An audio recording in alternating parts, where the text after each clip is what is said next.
Kinausap na ni dating Interior Secretary Mar Rojas si Congresswoman Leni Robredo para makatandem sa 2016. Ngayong tila lilihis na raw sa daang matuwid si Senadora Grace Poe. Narito ang dahilan kung bakit niya yan nasabi. Matagal-tagal nang sinusuyo ni Liberal Party Presidential Bet Mar Rojas si Senadora Grace Poe para maging katandem niya sa eleksyon 2016.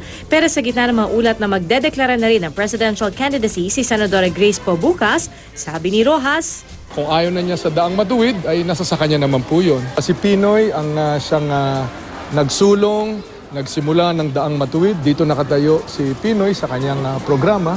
At yan naman po ang ating itutuloy.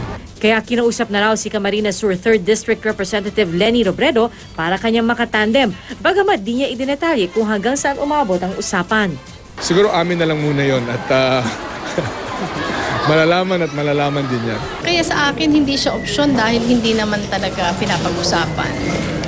Lahat na usapin tungkol sa pag-VP galing doon sa mga naghihikayat, tumutulak, pero parang hindi siya seryosong naupuan. Kabilang din sa mga pinagpipilian si Senator Alan Peter Cayetano at Batangas Governor Vilma Santos, pero pwedeng may iba pang kausapin depende raw sa anunsyo ni Poe bukas.